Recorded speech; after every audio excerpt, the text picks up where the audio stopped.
More condemnation for spirit people. ఆత్మ ద్వారా నడిచే వారికి ఏ శిక్షా విధి లేదు. There is no condemnation for those who walk in the spirit. అది అనేక సార్లు మన మనసులో దేవుని గురించి వ్యతిరేక మాటలు పెడుతూ ఉంటాడు, వ్యతిరేక మాటలు పెడుతూ ఉంటాడు. ఎవరికైనా ఏదైనా జరిగిందనుకోండి, దేవుడే చేశాడు. ఏదైనా కష్టం వచ్చినా, నష్టం వచ్చినా, ఏదైనా ప్రమాదం జరిగినా, ఇబ్బంది వచ్చినా, కష్టాలు వచ్చినా, ఏదైనా సంభవించినా దేవుడే చేశాడు. అందుకే యోబు కూడా ఏమన్నాడు? దేవుడిచ్చాడు, దేవుడు తీసుకెళ్ళిపోయాడు. అంటే మంచి చేసినా చెడు చేసినా ఎవరే చేశారంట? దేవుడే. కరెక్టే. ఎందుకు ఎలవ్ చేశాడు ఆ చెడు? అందుకని దేవుడి యొక్క చిత్తం ఏంటో నేను మీకు బయలుపరుస్తా. ఇది పాత నిబంధన కంటే కొత్త నిబంధనలో మరి ప్రత్యేకంగా ఉంటుంది. లూకాసు వార్త 9:56. The son of man is not come to destroy men's life but to save them. దేవుడు మనుషుల జీవితాలను నాశనం చేయడానికి రాలేదు, కానీ దేనికోసం వచ్చాడు? రక్షించడానికి వచ్చాడు. Point number 1. అందరూ చెప్పండి. మనుష్య కుమారుడు ప్రజల ఆత్మలను బాగు చేయడానికే వచ్చాడు, కానీ నాశనం చేయడానికి కాదు. ఓకే. నెంబర్ 2, లూకా 19:10. లూకాసు వార్త 19:10. నశించిన దానిని వెదకి రక్షించుటకు మనుష్య కుమారుడు వచ్చెనని అతనితో చెప్పెను. చూడండి, ఏది పాడైపోతుందో ఆ పాడైపోవడాన్ని ఆపి బాగు చేయడానికి దేవుడు వచ్చాడంట. సో దేవుడు మనల్ని నాశనం చేయట్లే. ఎందుకంటే అపవాది చేసే అబద్ధాలను మనము ఆపాల. వాడు అనేక సార్లు చెప్తాడు, దేవుడు ఎలా చేశాడు, దేవుడే నీకు డబ్బులు ఇవ్వట్లేదు, దేవుడే కావాలని నీకు ఈ మొగుడిని ఇచ్చాడు, ఈ పిల్లల్ని ఇచ్చాడు, ఇదంతా ఇలా జరుగుతుందని. మళ్ళా చదవమ్మా, లూకా 19:10. నశించిన దానిని వెదకి రక్షించుటకు మనుష్య కుమారుడు వచ్చెనని అతనితో చెప్పెను. రైట్. యోహాను 3:17.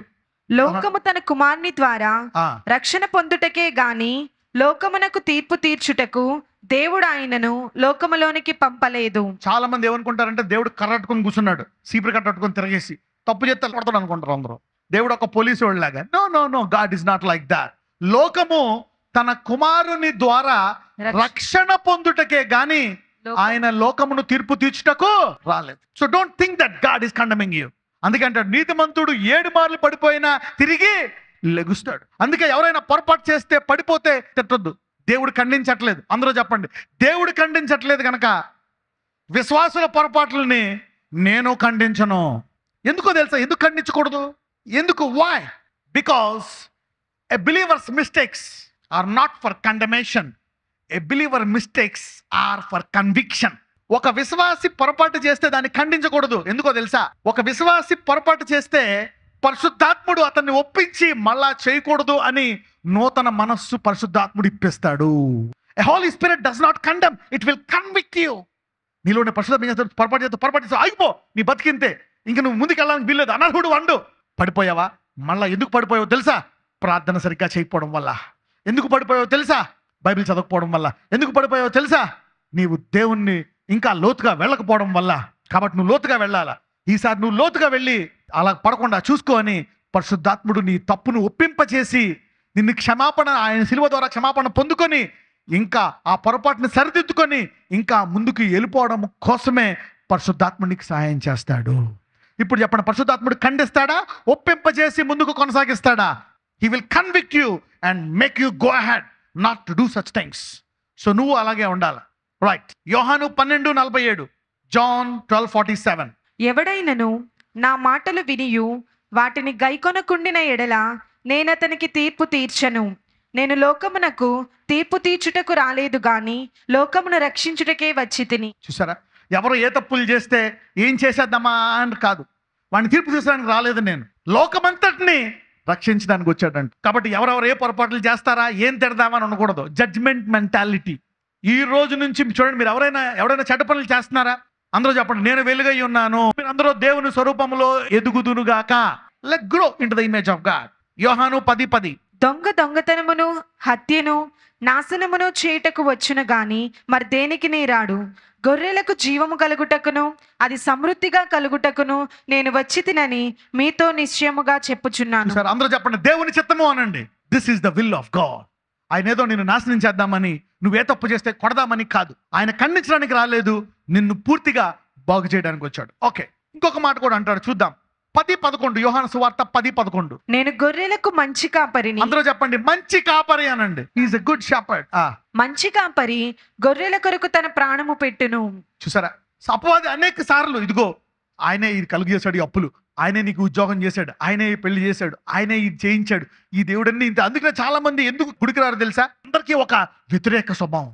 మా నాన్నకి క్యాన్సర్ ఇచ్చాడు, మా అమ్మమ్మకి ఇలా చేశాడు, మా అమ్మ జీవితం అంతా ఇలాగే జరిగింది, అందుకే నేను రాను. ఈ దేవుడు ఏం చేశాడు నాకు? ఈ దేవుడు అన్ని కష్టాలు పెట్టాడు. 90% మంది గుడికి రారు, 10% వస్తారు. ఈ 90% మందిలో అపవాది ఈ వ్యతిరేక మనసు పెట్టేశాడు. దేవుడు ఖండించడానికి రాలేదు, బాగు చేయడానికి వచ్చాడు. ఒకవేళ ఆప్షన్ ఉందా పోనీ దేవుడి దగ్గరికి రాకపోతే? ఆప్షన్ లేదు. ఈయన తప్ప నీకు పరలోకం వెళ్ళడానికి వేరే మార్గము లేదు. ఈయన తప్ప సమృద్ధి గల జీవము లేదు. ఈయన వద్దని పోని ఆశీర్వాదం వేరే ఎక్కడైనా ఉందా? లేదు. దావీదు అన్నాడు, ఎక్కడికి వెళ్ళిపోతాను? ఒకవేళ ఎక్కడికి వెళ్ళినా నువ్వు ఉంటావు. ఓకే, ఎంతమంది ఈ సంవత్సరం వాగ్దానాలు అడుగుతున్నారు? జాగ్రత్తగా ఉండాలి. పక్కన చెప్పు, జాగ్రత్తగా ఉండు అన్నాను. ఎందుకో తెలుసా? మరి ప్రత్యేకంగా వాక్యాన్ని పాటించే వాళ్ళు చాలా జాగ్రత్తగా ఉండాలి. పక్కన చెప్పు, బీ కేర్ఫుల్ యూ డూవర్ అను. వాక్యాన్ని పాటించే వాళ్ళు చాలా జాగ్రత్తగా ఉండాలా. ఎందుకో తెలుసా? నువ్వు ఒకవేళ వాక్యాన్ని పాటించావు అనుకోండి, ఏదైనా వాక్యానుసారంగా చేసావు అనుకోండి, దేవుడు నిన్ను ఆశీర్వదిస్తాడు. అవతలోడికి ఏమొస్తుంది? అసూయ, నిన్ను చంపేద్దామని చెప్తాడు. కానీ కొత్త నిబంధనలో దేవుడు హాని కాదు కదా, తల వెంట్రుకు రాలకుండా నిన్ను కాపాడతాడు. This is what God can do. Okay, but నీవు ఆజ్ఞ ఏదైనా పాటిస్తే you are keeping the word will provoke people to jealousy. వాళ్ళు ఎందుకు అసూయ పడతారు? నువ్వు అసూయ పడకుండా నిందించకుండా, ప్రభువా ఆ వ్యక్తి ఏం చేశాడు అని కయ్యూను అడుగుంటే దేవుడు చెప్పేవాడు, వాడికి విశ్వాసం ఉంది. నువ్వు విశ్వాసాన్ని పెంచుకుంటే అతనిలాగా నువ్వు ఆశీర్వదించబడతావు. యు సీ దట్ నా? అందుకే you need to be prepare. ఎప్పుడైనా ఎందుకు వాళ్ళకి నీకు తేడా ఏంటి? ఎందుకంటే నీకు తెలుసు వాగ్దానం ఇచ్చిన దేవుడు నమ్మదగిన వాడు. బైబిల్లో వాగ్దానం ప్రకారం ఏదైనా చేస్తే ఆయన ఏమంటాడు? ఆశీర్వాదానికి ఆమేనండి, ఆమేన్. యూనో, వాగ్దానాల పట్ల నీ విశ్వాసం పెరగాలంటే కొన్ని వాక్యాలు చెప్తాను చూడండి. 2 కొరింథియన్స్ 1:19-20. మా చేత అనగా నా చేతను, సిల్వాను చేతను, తిమోతి చేతను మీలో ప్రకటింపబడిన దేవుని కుమారుడగు యేసుక్రీస్తు అవునని చెప్పి కాదను వాడై ఉండలేదు గాని ఆయన అవునను వాడై ఉన్నాడు. దేవుని వాగ్దానములు ఎన్ని అయినను అన్నీయు క్రీస్తునందు అవునన్నట్టుగానే ఉన్నవి గనుక మన ద్వారా దేవునికి మహిమ కలుగుటకై అవి ఆయన వలన నిశ్చయములై ఉన్నవి. చూడండి, మహిమ అనండి. నువ్వు మహిమ నీకేనయ్యా, ఘనత నీకేనా పాడతా. అంతమంది పాడుతున్నారు ఈ పాట, వర్షిప్ కరెక్టే. కానీ ఏదైనా వాక్యమునిలో నెరవేరి నువ్వు అప్పుల్లో కూరుకుపోయి ఇబ్బందుల్లో పోయి ఓడిపోవాల్సింది పోయి ఆ వాగ్దానం నెరవేరింది అనుకోండి, అవతలోడు అందరూ చూస్తున్నారు, ఈ పిల్ల అయిపోయింది, వీడి కుటుంబం అయిపోయింది, ఈమె సంసారం అయిపోయింది, దేవుడు. కానీ వాగ్దానం పట్టుకుంటే దేవుడు అవును అన్నాడు. రేపు పొద్దున్న అప్పుల్లో, కష్టాల్లోంచి, వ్యాధుల్లోంచి బయటకు వచ్చి ఆశీర్వదించబడ్డాం అనుకోండి, దేవునికి ఏమొస్తుంది? మహిమ. అయితే అది నీలో నెరవేరాలంటే అవతలోడికి ఆ వాగ్దానం వింటాడు కానీ దాని మీద పట్టు ఉండదు, దాన్ని నమ్ముకోడు. అయితే నీకు తెలియాల, దేవుడు అబద్ధమో ఆడాడు. అది నువ్వు పట్టుకుంటే ఆ వాగ్దానాన్ని ఆమెన్ అనేశాడు. ఈ వారము చాలా మందిలో చాలా వాగ్దానాలు నెరవేరుతున్నాయి. You see that God cannot lie. అనేకుల్లో నెరవేరట్లేదు. ఎందుకు? వాళ్ళు అనుమానం ఉంది. చేస్తాడు, చేయడు, ఏమో ఆయన చిత్తము, దేవుడి చిత్తమే ఏంటో. అందరూ చెప్పండి, నా పట్ల దేవుని చిత్తము, ఆయన వాగ్దానము నెరవేరునట్లు ఆయన ఆమెన్ అన్నాడు. ఇది ఆయన చిత్తము. ఆయన అబద్ధం ఆడతాడా? ఆడ్డం. So God's word is true. So దేవుని వాగ్దానము నువ్వు పట్టుకోవాలన్నమాట. You see that? వాగ్దానము అనండి. మనుషుల్ని చూడకుండా ఆది యందు వాగ్దానము చూస్తే ఆయన నెరవేరుస్తాడు. ఎంతమందికి అర్థమవుతుంది? Hold on to your promise. Hold on. మన దేవుడు ఇన్ని వాగ్దానాలు ఇచ్చాను నేను. ఎంతమంది 1000 రెట్లనే వాగ్దానాన్ని పట్టుకున్నారు? అసాధ్యమే. గుర్తుపెట్టుకోండి, వాగ్దానము. ఎంతమంది దగ్గర వాగ్దానాలు ఉన్నాయి? చేతులు పైకెత్తండి. ఒక వాగ్దానం పట్టుకోండి, ఇలా పెట్టండి. ఒక వాగ్దానం, ఏదో ఒక వాగ్దానం. నాకు సొంత ఇల్లు కావాలా, నాకు షుగర్ రిపోర్ట్ నార్మల్ రావాలా, అందరిలాగా జీవితాంతం నేను భరించకూడదు, నాకు నార్మల్ రావాలా. ఈ వాక్యం విన్న వాళ్ళు దాన్ని జయిస్తారు. నేను ఉంచుకోను. అనేకులు జీవితాంతం అనుభవిస్తారు కష్టాలు. నేను అనుభవించా. నేను బయటకు వస్తా 20 సంవత్సరాల తర్వాత. యాకోబు 20 సంవత్సరాలు బయటకు వచ్చాడు. నాకు ఈ బాధ వద్దు, నాకు ఇది రావాలా. ఒక వాగ్దానం. నేను మీకు గుడ్ న్యూస్ చెప్తా. ఏంటో తెలుసా? ఈ వాగ్దానము శరీర రీతిగా అసంభవము. పక్కన చెప్పండి, దిస్ ఈజ్ హైలీ ఇంపాసిబుల్ అనండి. జరగదు. పక్కన చెప్పండి, వాగ్దానం నెరవేరదు అనండి. అవును, ఎవరికైనా చెప్పావనుకో నవ్వుతాడు. ఎందుకు? అది నీ జీవితంలో నెరవేరదు. లోకరీత్యా అది అసంభవము.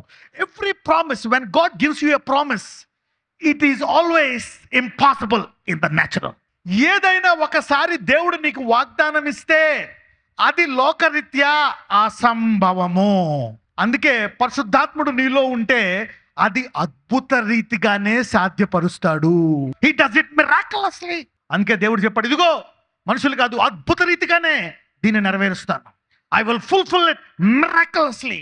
అందుకే నువ్వు బుర్రలో లెక్కలేసుకోక, నాకు వచ్చేది ఎంత, 25,000, ఓకే, ఇంత దేవునికి ఇస్తున్నా, ఇంత వడ్డీ ఎంత, మిగిలేది ఎంత, 2,000. అప్పుడప్పుడు అది మిగలదు, మళ్ళీ స్కూల్ ఫీజు కడితే మళ్ళీ అప్పుల్లోకి వెళ్ళిపోవాలా, నేను ఎప్పుడు పోగేయాలా? ఇది అసంభవం, ఇంపాసిబుల్. ఇది లోకరీత్యా నా సామర్థ్యముతో, నా చదువుతో, నాకుండే తలాంతులతో ఇది అసంభవం. ప్రతి ఎందుకు 90 మంది వాగ్దానాలు ఎందుకు నెరవేరవో తెలుసా? అసంభవం. అవి నెరవేరవు లోకరీతిగా. దేవుడు వాగ్దానం ఇచ్చాడు సారాకి, సారా తీసుకో వాగ్దానం. ఏంది, ఏం నెరవేరుతుంది? 90. అబ్రహాం అన్నాడు, అవును, ఇక్కడ సిస్టమ్ డెడ్, డిస్కనెక్ట్ అయిపోయాయి, సిగ్నల్స్ పని చేయట్లే, నా పని ఇంతే. అప్పుడు దేవుడు అనుకుంటాడు, నాకు తెలుసు నీ వల్ల కాదని. వాగ్దానము ఎవరి వల్ల కాదు. అందుకనే దేవుడు అంటాడు, అద్భుతాలు నమ్ము వారి వల్లే ఈ వాగ్దానాలు నెరవేరుతాయి. అందరూ చెప్పండి, నాకు ఇచ్చే వాగ్దానము నా మనసుతో ఆలోచించినా, నా బుర్రతో ఆలోచించినా, నేను లెక్కలేసుకుంటే అస్సలు నెరవేరదు. ఇది అద్భుత రీతిగా జరుగుతుంది. అందుకే దేవుడు అంటాడు, ఇదంతా కరెక్టే చేస్తా, నమ్ముట నీ వశమైతే. దేవుని రాజ్యములో అన్నిటికంటే గొప్పదేటో తెలుసా? గొప్ప వరం ఏంటో తెలుసా? వినే వరము. వినుట వల్ల ఏమొస్తుంది? ఎవరైతే, అందుకంటాడు ప్రతిరోజు ఆయన గుమ్మముల వద్ద ఆయన వాక్యాన్ని వినాలనుకునేవాడు ధన్యుడు. God wants you to hear. The best gift is the hearing. పక్కన చెప్పండి, అన్నిటికంటే గొప్ప వరం ఆయన వాక్యం వినే వరం అనండి. The best gift is the hearing gift, that you can hear the word. The highly impossible is possible. ఏ వాగ్దానం ఎందుకు తీసుకుంటారు, చూస్తారు, నెరవేరుతుంది. ఈ రోజు నుంచి మీకు ఇచ్చే వాగ్దానాలన్నీ అద్భుత రీతిగా నెరవేరును గాక. దావీదుకి ఇచ్చాడు, నేను అభిషేకిస్తా, దావీదు నువ్వు రాజు అయిపోతావు. గొర్రెలు కాసుకునేవాడిని. అది సాధ్యమా? ఒకవేళ రాజు అవుదామని పేరు వచ్చింది, గొలియాతుని చంపేశాడు. సౌలు అంటాడు, రాజ్యమంతా కలిపి చంపేద్దామంటారు. 9 సంవత్సరాలు ఒక చిరుత పులి లేడిని తవ్వుతున్నట్టు తవ్వాడు.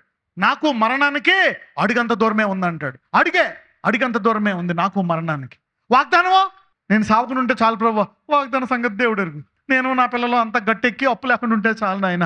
ఈ 1000 రెట్లు 10 రెట్లు 2 రెట్లు నాకెందుకు, నేను బతుకుంటే చాలు. చెప్పండి, నాకు అసాధ్యమే, నా దేవునికి సాధ్యము, నేను నమ్ముచున్నాను. అందుకే అప్పుడప్పుడు నమ్మి పలకాలంట, నమ్మి అనాలంట.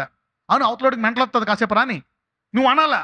ఎవడైనా కొండను చూసి పో అనాలా. ఎవరేమనుకుంటే అనుకోని. You need to confess it. అవమానపరిచిన వారందరూ రేపొద్దున్న నీ అపాయింట్మెంట్ కోసం వేచి ఉంటారు. రేపొద్దున్న నువ్వే వారికి సాక్ష్యముగా మారుతావు. You see that now. This was impossible. అద్భుత రీతిగా నమ్ముతున్నాను, నా దేవుడు చేయగలడు అని నమ్ముతున్నాను. I'm believing God. I'm saying some things. ఇప్పుడు నువ్వు అంటే మూర్ఖంగా ఉండొచ్చేమో, కానీ దాన్ని దేవుడు నెరవేరుస్తాడు. ఈ వాగ్దానాన్ని నీ జీవితం నెరవేరుతున్నట్టు ఎవరైనా పలకడానికి సిద్ధంగా ఉన్నారా ఇప్పుడు? Can you confess now? Maybe నువ్వు కన్ఫెస్ చేయట్లే, నువ్వు అనట్లేదు. దేవుడు చూశాడు, అబ్రహామా నువ్వు పలకరా బాబు. ఎక్కడ పలకలో పరువు పోతుంది, మా చుట్టుపక్కల చెప్పుకుంటూ అందరూ చూస్తున్నారు. కొడుకెత్తాడు అన్ని ఇచ్చాడు దేవుడు. కొడుకు అవ్వలేదు. ఈ అబ్రహాం ఏం చేస్తాం? Everybody's getting. దేవుడు అన్నాడు, వీడు పలకడు, పిల్లలు అసలు పలకదు, వీళ్ళ చేత పలికితే కానీ నేను చేయలేను, ఏం చెయ్యాలబ్బా అన్నాడు. అబ్రహాం సారం వెళ్ళరా అన్నారు. ఏమొత్తం అలా వచ్చి ఎన్నిసార్లు రావాలా? నువ్వు పలకట్లేదు, నీకు విశ్వాసం రావట్లేదు, ఏం చేయాలి తెలుసా? నీ పేరు మార్చేస్తున్నా. నీ పేరు అబ్రాహం కాదు, ఏం పేరు? నీ పేరు సారాయి కాదు. ఏంటి? ఎందుకంటే నువ్వు ఎన్నిసార్లు చొక్కలు చూడు, ఎన్నిసార్లు ఇసుక చూడు, నీ బుద్ధి మారట్లే. ఎప్పుడు అడిగినా నాకే ఆడికెళ్ళి పుడతారు, నాకే ఆడికెళ్ళి వస్తారు, నేను ముసలిదాన్ని, నేను ముసలోడిని, నాకు అయిపోయింది వయస్సు. దేవుడు మార్చేశాడు. ఏమని? నేను జనములకు తండ్రి, నీవు జనములకు తల్లి. ఏం పేరు? సారాయి. ఏం పేరు? అందరూ పొద్దులు పిలుతారు. అందరూ 300 మంది సేవకులు అందరూ పొద్దులు ఏం పిలుతున్నారు? అబ్రహాం సార్, జనములకు తండ్రి. వాళ్ళకి తెలియదు పాపం. ఏమైపోయాడు? 3 నెలలు నెరవేరిపోయింది వాగ్దానం. 100 ఏళ్ళు నెరవేరింది. ఎన్ని ఏళ్ళు నెరవేరింది? 3 నెలలు. 75 ఏళ్ళు నెరవేరింది. 75 years of delay when they started confessing. This is the secret. ఎంతమంది మీ విశ్వాసాన్ని క్రియారూపంగా చూపిద్దాం అనుకుంటారు? మొదటి సమూయేలు 15:29. మరియు ఇశ్రాయేలీయులకు ఆధారమైన వాడు నరుడు కాడు, ఆయన అబద్ధమాడడు, పశ్చాత్తాపపడు. మరియు ఇజ్రాయేలుకు ఆధారమైన వాడు నరుడు కాదు, ఆయన అబద్ధమాడడు, పశ్చాత్తాప. అరే నేను ఇచ్చేస్తానన్నానే, ఈ వాగ్దానం క్యాన్సిల్ చేస్తా, చేయుడు. అందరూ చెప్పండి, నా దేవుడు అబద్ధమాడడు, దాన్ని నెరవేరుస్తాడు, పశ్చాత్తాపడు. చూడండి, నువ్వు డబ్బులు ఇచ్చి నన్ను ఆశ్రయంగా ఇచ్చాను, నువ్వు డబ్బులు ఇస్తానని నేను ఇంకేమనలే, ఇచ్చేస్తానన్నాను అనే మాట మార్చాడు దేవుడు. మీ ఆయన నేను పట్టుకొస్తానులే అని, ఏం తెస్తానులే అంటాడు మీ ఆయన. మీ ఆవిడేమో చేస్తానులే అండి అంటది. కానీ మన దేవుడు అలాంటి డైలాగులు వేయడు, పనికిమాలిన డైలాగులు. పశ్చాత్తాపడడు, చేసి తీరతాడు. మనకు నష్టం వస్తే మనం చేయము. హెబ్రీయులు 6:18. ఈ విధముగా దేవుడు తన సంకల్పము నిశ్చలమైనదని ఆ వాగ్దానమునకు వారసులైన వారికి మరణిశ్చయముగా కనపరచవలెనని ఉద్దేశించిన వాడే తాను అబద్ధమాడజాలని నిశ్చలమైన 2 సంగతులను బట్టి తాను అబద్ధమాడజాలని. ఇంపాసిబుల్ అంటే ఈ లెక్కన క్రైస్తవులకు వచ్చినంత మహిమ ఈ భూమి మీద ఎవరికి రాకూడదు. ఎందుకంటే నీ దేవుడు వాగ్దానం నెరవేర్చే దేవుడు. అది చూసి ఇదేంటిది, వీళ్ళు ఎలా ప్లస్ అయిపోతున్నారని చెప్పి బాదుకొని రొమ్ము కొట్టుకొని వచ్చి నాకు ఈ దేవుడు కావాలా, అబద్ధమాడని వాగ్దానము ఇలా నెరవేరుస్తాడా, నిన్ను చూసి నీ దేవునికి ఘనమైన మహిమ కలుగును గాక. మీ ఇంట్లో వాళ్ళ మార్పును చూసి అనేకులు యేసయ్యను హత్తుకొందును గాక. 89వ కీర్తన 35వ వచనం. 89 Psalm verse 35. అతని సంతానము శాశ్వతముగా ఉండుననియు అతని సింహాసనము సూర్యుడున్నంత కాలము నా సన్నిధిని ఉండుననియు చంద్రుడున్నంత కాలము అది నిలుచుననియు మింట నుండి సాక్షి నమ్మకముగా ఉన్నట్లు అది స్థిరపరచబడిననియు నా పరిశుద్ధత తోడని నేను ప్రమాణము చేసి తిని దావీదుతో నేను అబద్ధమాడను. నేను శిక్షిస్తా, కొడతా, కానీ వాగ్దానం నెరవేరుస్తా. అంతేగాని వీడికి ఇచ్చారేట వాగ్దానం వెనక్కి తీసుకోను, 2 పీకుతా, 2 ఇబ్బంది పెడతా, కానీ వాగ్దానము మార్చను. ఇది నా సామర్థ్యము. నీ పొరపాట్లు పక్కన చెప్పండి. నీ పొరపాట్లను బట్టి దేవుడు వాగ్దానం మారదు అనండి. 2 దెబ్బలు పడతాయేమో కానీ వాగ్దానం నెరవేరుతుంది అనండి. అంటే ఈ లెక్కన వాగ్దానము ఫెయిల్ అవ్వడం అనేది ఉండకూడదు. ఎందుకంటే నీ దేవుడు అబద్ధము ఆడలే. చూడండి 4 వచనాలు చెప్పాను. Impossible for God to lie. I gave you 4 verses. Impossible for God to lie. అందరూ చెప్పండి, పట్టుకున్న వాగ్దానాలన్నీ నా దేవుడు నెరవేరుస్తాడు. God is a God who will fulfill every promise. ఎంతమంది కనీసం 6 డజన్ వాగ్దానాలు నెరవేరాలనుకుంటున్నారు? వాగ్దానం ఆలస్యమైన, అది అసాధ్యమైనదైన అద్భుతాలు నెరవేరుతాయి అద్భుత రీతిగా. ఎంతమంది డిస్కరేజ్ చేస్తారంటే అందరూ చెప్పండి, ఈ వాగ్దానము ఎవరిలో నెరవేరకపోయినా నాలో నెరవేరుస్తుంది. ఎందుకంటే నా దేవుడు దావీదుతో అబద్ధం ఆడలేదు, నాతో కూడా అబద్ధం ఆడ్డు. He didn't do it. అందుకే చెప్తున్నాడు, దావీదుతో నేను అబద్ధం ఆడను అంటున్నాడు, నెరవేర్చాను. నీ భర్త అంత దారుణమైనవనే బాగుపడతాడు. నీ భార్య అంతా, నీ పరిస్థితి ఎంత దిగజారిపోని అయినా నమ్మాలా. అందరూ చెప్పండి, నా పరిస్థితి ఎంత దిగజారిపోయినా నేను విశ్వాసంలో వెనకంజ వేయకుండా ఇంకా నమ్ముతాను. ఎందుకంటే నా దేవుడు అబద్ధం ఆడడము అసంభవము. అందరూ చెప్పండి, ప్రతి వాగ్దానము నాకు పర్సనల్ గా అసాధ్యమైనది, కానీ నా దేవునికి సాధ్యము. నా దేవుడు నాకు వాగ్దానం ఇచ్చాడు, ఆయన నాతో అబద్ధం ఆడాడు. గొర్రెల కాపరైన దావీదుతో అబద్ధం ఆడలేదు, నాతో కూడా ఆడాడు. దావీదు జీవితంలో నెరవేర్చాడు, దావీదును క్షమించాడు, అతని పాపాలను క్షమించాడు, శిక్షించాడు, కానీ నెరవేర్చాడు. నన్ను క్షమిస్తాడు, నా జీవితంలోని నెరవేరుస్తాడు. ఎందుకంటే నేను సృష్టి జగత్పునాది వేయక మునిపే ప్రతిదీ అద్భుత రీతిగా అసాధ్యమైంది సాధ్యము చేయాలని నేను నిర్ణయించుకున్నాను అంటున్నాడు. ఇది దేవుని యొక్క చిత్తము. అబ్రహాము తన మృతతుల్యమైనటువంటి తన శరీరాన్ని చూడక దేవుని సామర్థ్యాన్ని చూసి మహింపరిచాడు. He glorified God. అలాగే ఒకదానికే టికానా లేని నీకు 1000 ఎలాగొస్తుంది? ఆ ఒకదానికే సామర్థ్యము లేని నీ చచ్చిన ఆ వరాన్ని చూడకుండా దేవుని సామర్థ్యాన్ని చూడు, 1000 రెట్లు నీకు వస్తుంది. Don't see your dead capacity. పక్కన చెప్పండి, don't see your dead capacity, see the capacity of God. పక్కనతో చెప్పండి, నీ చచ్చిన సామర్థ్యాన్ని చూడక అనండి, నీ చేతకాని సామర్థ్యాన్ని చూడక అనండి, 1000 రెట్లు దేవుని సామర్థ్యాన్ని చూడు, ఆయన్ని మహిమపరచు. వాగ్దానం ఇచ్చిన దేవుడు నెరవేరుస్తాడు. ఎందుకంటే ఒకళ్ళు 1000 మందిని నిలగొడతారంట, ఇద్దరు 10,000. సౌలు 1000 మందిని హతము చేస్తే దావీదు ఎంతమంది చేశాడంట? అంటే ఒకళ్ళ సామర్థ్యము, 1000 మంది సామర్థ్యము దేవుడు తన విశ్వాసుల్లో ఒక్కొక్కరికి ఇవ్వడానికి సిద్ధంగా ఉన్నాడు. అయితే నీవు నీ యొక్క మృతతుల్యమైన సామర్థ్యాన్ని చూడక దేవుని సామర్థ్యాన్ని చూచుదువుగాక, 1000 రెట్లు ఆశీర్వదించబడుదువుగాక. You need to believe God. నా చెడనేసయ్య, ఇది మాకు అసాధ్యమే కానీ నీకు సాధ్యము. ఈరోజు మా అసాధ్యమైన, మా అసంభవమైన మా సామర్థ్యాన్ని మేము చూడక నీ సామర్థ్యాన్ని చూస్తున్నాము. ఇదిగో నీ వాగ్దానాలన్నీ చదివాను, అనేకులు నమ్ముతున్నారు. ఈరోజు ఒక వాగ్దానాన్ని అయితే వారి నోటితో పలికారు. ఇదిగో ఆ సామర్థ్యాన్ని ఈరోజు వారికి దయచేయి. రానున్న 3 నెలల్లో ఆ మొదటిది ఏదైతే వారు ఇతరులకు మనసులో అనుకుని ఇతరులకు చెప్పారో దాన్ని మీరు ప్రత్యేకంగా నెరవేర్చండి.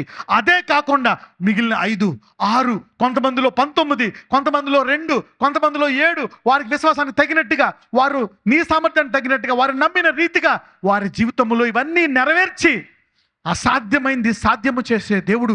ఈ వాక్యములో ఇంత శక్తి ఉందా, బైబిల్ ఎంత గొప్ప పుస్తకమా అని అద్భుత రీతిగా వారి విశ్వాసాన్ని నెరవేర్చమని నజరేయుడైన యేసునామమున ప్రార్థిస్తున్నాము తండ్రి. ఆమేన్.